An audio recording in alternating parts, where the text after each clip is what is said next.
ಏನು ಎಲ್ಲ ಮಕ್ಕಳು ಅಮ್ಮಂಗೆ ಕೊಡ್ತಾರೆ. ಯಾಕೆ? ಸುಮ್ಮನೆ. ಏನಿದು ರಾಕಿ. ಯಾಕಿದು ರಾಕಿ? ಅದು ಮಿಸ್ ಕೊಟ್ಟಿರೋದು. ಮಿಸ್ಸಾ?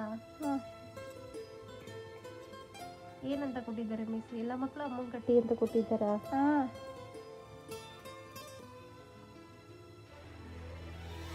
ಇದು ನಿನಗೆ ಕೊಟ್ಟಿರೋದು, ನನಗಲ್ಲ. ಕೊಟ್ಟಿರೋ. ಯಾಕೆ ಕಟ್ಟಬೇಕಿದೆ ಅಮ್ಮಗೆ? ಸುಮ್ಮನೆ ಮೇಮಿಲ್ಲ ಇದಾರಲ್ಲ ಅದಕ್ಕೆ. ಮ್ಯಾಮ್ ಹೇಳಿದ್ರೆ ಕಟ್ಬಿಡೋದಾ? ಹಾಂ.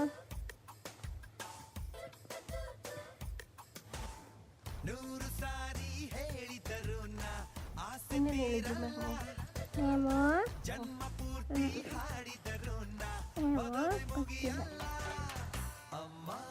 ಬರೀ ರಾಖಿ ಕಟ್ಟಿ ಅಂತ ಹೇಳಿದ್ರ? ಮುತ್ತು ಕೊಡಿ ಅಮ್ಮಂಗೆ ಅಂತ ಹೇಳಿಲ್ವಾ?